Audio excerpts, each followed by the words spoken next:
ನನ್ನ ಪ್ರೀತಿಯ ದ್ವಿತೀಯ PUC ವಿದ್ಯಾರ್ಥಿಗಳೇ, ಈ ಆನ್ ಚಿಲ್ಡ್ರನ್ ಅನ್ನುವಂಥ ಪೋಯಮು ನಿಮ್ಮ ಆ್ಯನ್ಯುವಲ್ ಎಕ್ಸಾಮ್ ಮುನ್ನಿಗೆ 4 ಮಾರ್ಕ್ಸಿಗೆ ಬಂದಿತ್ತು. ಹಾಗಿದ್ರೆ ಇದು ಆ್ಯನ್ಯುವಲ್ ಎಕ್ಸಾಮ್ 2ಗೆ ಬರುತ್ತಾ ಅಂತ ಬಹಳ ಜನಕ್ಕೆ ಕನ್ಫ್ಯೂಷನ್ ಸ್ಟೇಟಲ್ಲಿದ್ದಾರೆ.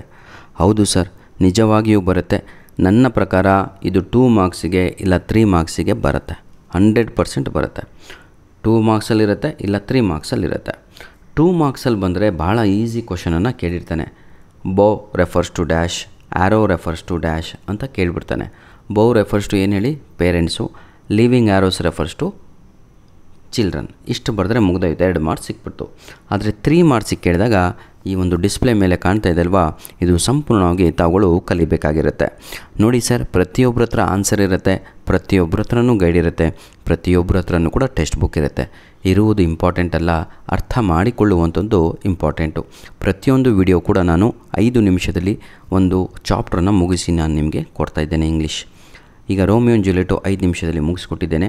ಈಗ ಆನ್ ಚಿಲ್ಡ್ರನ್ ಕೂಡ ವಿತ್ ಎಕ್ಸ್ಪ್ಲನೇಷನ್ನು 5 ನಿಮಿಷದಲ್ಲಿ ನಾನು ಮುಗಿಸಿ ಕೊಡ್ತೇನೆ. I try my level best ನಿಮಗೋಸ್ಕರ, ಆಯಿತಾ?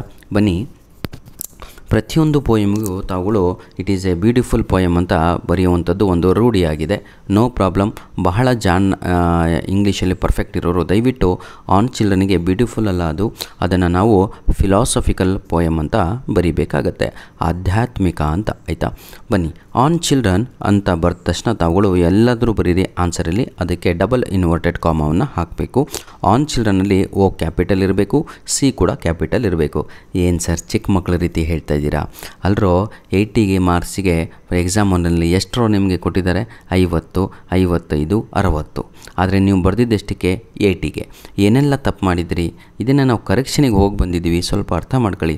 These mistakes you should not repeat. That is the reason my dear children.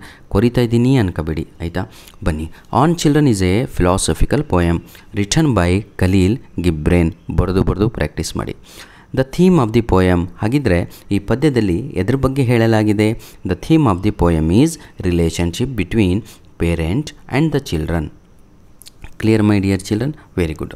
ಹಾಗಿದ್ರೆ ನಮಗೆಲ್ಲ ಗೊತ್ತಿರೋದೇನು ಅಂತ ಹೇಳಿದರೆ, ಪುರಾತನ ಕಾಲದಿಂದಲೂ traditionally the parents exercise a lot of authority over their children. ನಮಗೆಲ್ಲ ಗೊತ್ತಿರುವ ಹಾಗೆ ಪ್ರೀತಿಯ ವಿದ್ಯಾರ್ಥಿಗಳೇ, ತಂದೆ ತಾಯಿಗಳು ಶತಶತಮಾನಗಳಿಂದ ಮಕ್ಕಳ ಮೇಲೆ ತಮ್ಮ ಅಧಿಕಾರವನ್ನು ಚಲಾಯಿಸ್ತಾ ಇದ್ದಾರೆ. ಅದನ್ನು ಇಂಗ್ಲೀಷಲ್ಲಿ ಅಧಿಕಾರ ಅಂದರೆ ಅಥಾರಿಟಿ. ಯಾರ ಮೇಲೆ? ಮಕ್ಕಳ ಮೇಲೆ. Over their children. ಈ ರೀತಿಯಾಗಿ ಬರೀಬೇಕು. ಅರ್ಥ ಆಯ್ತಲ್ವಾ? Very good. And they try hard to impose many things on them. ಹೌದಲ್ವಾ? ಅವರಿಗೆ ಬೇಕಾಗಿರೋದನ್ನು ಮಕ್ಕಳ ಮೇಲೆ ಹೇರಲಿಕ್ಕೆ ಪ್ರಯತ್ನವನ್ನು ಪಡ್ತಾ ಇರ್ತಾರೆ.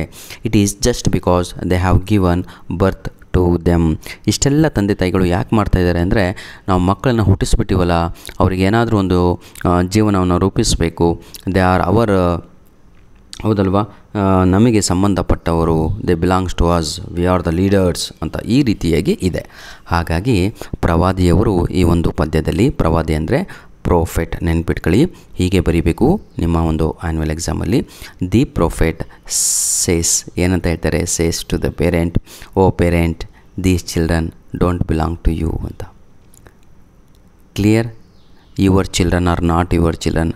The prophet says that your children are not your children. ಇದನ್ನು ನೀವು ಡಬಲ್ ಇನ್ವರ್ಟೆಡ್ ಕಾಮ ಹಾಕಿ your children are not your children ಅಂತ ಡಬಲ್ ಇನ್ವರ್ಟೆಡ್ ಕಾಮದಲ್ಲೇ ಬರೀಬೇಕು. ಇಲ್ಲ ಅಂದರೆ 0 ಮಾರ್ಕ್ಸ್ ಕೊಡ್ತಾರೆ. ಎಷ್ಟೋ ಜನ ನೋಡಿ, ಇದು 4 ಮಾರ್ಕ್ಸಿಗಿತ್ತ ಆನ್ ಚಿಲ್ಡ್ರನ್ನು 1-1.5 ಪೇಜ್ ಬರೆದಿದ್ರಾ? ಎಷ್ಟು ಮಾರ್ಕ್ಸ್ ಕೊಟ್ಟಿದ್ದಾರೆ? 2. ಯಾಕೆ ಗೊತ್ತಾ? ಪಂಚುಯೇಷನ್ಸ್ ಇಲ್ಲ, ಗ್ರಾಮರಿಟಿಕಲ್ ಮಿಸ್ಟೇಕ್ಸು, ಜೊತೆಗೆ ಸೆಂಟೆನ್ಸ್ ಫಾರ್ಮೇಷನ್ನೇ ಸರಿ ಇಲ್ಲ. ನಾನು ಇಷ್ಟು ಈಸಿಯಾಗಿ ನಿಮಗೆ ಆನ್ಸರೇ ಡಿಸ್ಪ್ಲೇ ಹಾಕಿ ಕೊಟ್ಟಿದ್ದೇನೆ. ಇದನ್ನು ಬರೆದು ಪ್ರಾಕ್ಟೀಸ್ ಮಾಡಿರಿ. ಎಕ್ಸಾಮ್ ಇರೋದು 29ನೇ ತಾರೀಕು, ಹೌದಲ್ವಾ? ಇನ್ನು ಬಹಳ ದಿನಗಳಿದ್ದಾವೆ. ನೋಡಿ, ಮುಗೀತಾ ಒಂದು ಪ್ಯಾರಾಗ್ರಾಫು. ಸೆಕೆಂಡ್ ಪ್ಯಾರಾಗ್ರಾಫಲ್ಲಿ ಬರೆಯೋಣ. But the poet thinks in the other way. The children do not belong to their parents, they really belong to the life.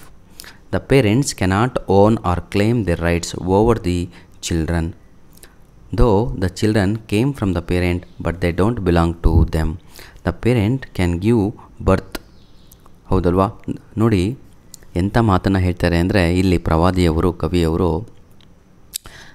ಪೋಷಕರಾದವರು ಮಕ್ಕಳನ್ನು ಹೆತ್ತಬಹುದು, ಸಾಕಬಹುದು, ಪ್ರೀತಿಯನ್ನು ಕೊಡಬಹುದು. ಇದನ್ನು ಇಂಗ್ಲೀಷಲ್ಲಿ parents can give birth parents can give love, parents can give, ಹೌದಲ್ವಾ, shelter, but they should not put their thoughts on children. ಆದರೆ ಅವರು ಅವರಲ್ಲಿ ಇರುವಂತಹ ಯೋಚನೆಗಳನ್ನು ಮಕ್ಕಳ ಮೇಲೆ ಹಾಕಬಾರದು. ನನ್ನ ಪ್ರಕಾರ ಇದು ನಿಮಗೆ 1 ಅಂಕಗಳಿಗೆ MCQಸಲ್ಲಿ ಬರ್ಬೋದು. What parents should not give thoughts, ನೆನ್ಪಿಟ್ಕೊಳ್ಳಿ, THOUGHTS, ಆಯಿತಾ. Children have their own individual personality. Parents can only protect their bodies of their children but not their souls. The souls of the children lie ಅಥವಾ in the house of tomorrow, dwell ಅಂತ ಹೇಳ್ತೀವಿ. Dwell ಅಂದ್ರೆ ಲೈ ಅಂತ, ಆಯಿತಾ. ಅವರ ಜೀವನ, ಮಕ್ಕಳ ಜೀವನ ಸದಾ ಎಲ್ಲಿದೆ? ನಾಳೆದರಲ್ಲಿದೆ ಸರ್. ಯಾಕೆ ಹಿಂದಿನ ಬಗ್ಗೆ ಯೋಚನೆ ಮಾಡ್ತೀರಾ ಅಂತ ಪಕ್ಕದ ಮನೆ ಮಕ್ಕಳನ್ನು ತೋರಿಸಿ ನೋಡಲೇ ಹೆಂಗೆ ಓದ್ತಾನೆ ಅಂತ ಯಾಕ್ರಿ ಹೇಳ್ತೀರಾ? ಇವರಿಗೆ ಆದಂತಹ ಒಂದು ಮೈಂಡ್ಸೆಟ್ಟನ್ನು ದೇವರು ಕೊಟ್ಟಿದ್ದಾನೆ. They will do something. ನನ್ನ ಪ್ರೀತಿಯ ಮಕ್ಕಳೇ, today you decide I will get out of out in English. ನಾನಿದ್ದೀನಿ ನಿಮ್ಮ ಜೊತೆ. I am saying you these answers. ಇಲ್ಲಿದ್ದಂಗೆ ನಿಮಗೆ ಬರ್ತಾರೆ. ಯಾವುದೇ ಕಾರಣಕ್ಕೂ ನಿಮಗೆ ಕಡಿಮೆ ಅಂಕಗಳು ಸಿಗಲ್ಲ ಸರ್. ಔಟ್ ಆಫ್ ಔಟ್ ಅಂಕಗಳು ತೆಗಿತೀರಾ. ಬಟ್ ಒಂದು ಕಂಡೀಷನ್ ಇದೆ, that is with good handwriting. ಕಾಗಿ ಕಾಲು ಗುಬ್ಬಿ ಕಾಲು ಬರದೆ ನೀವು ಓದಿದ್ದು ನಿಮಗೆ ಅರ್ಥ ಆಗಂಗಿತ್ತು, ಮುಗೀತು, 0 ಮಾರ್ಕ್ಸೇ ಎಳಿತಾವನೆ. I have so many 30 to 40 question papers. ಅಯ್ಯೋ ದೇವ್ರೆ, 6 ನಿಮಿಷ ಆಯಿತು, ಬನ್ನಿ ಮುಗಿಸ್ಬಿಡ್ತೀನಿ.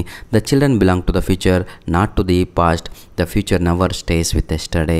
ದ ಪೇರೆಂಟ್ಸ್ ಆರ್ ದಿ, ಇದನ್ನೆಲ್ಲ ನಾನು ಹೇಳಿದ್ನಲ್ವಾ ನೋಡಿ. Parents are like bows, living children are ಯಾರು? ಆರೋಸ್.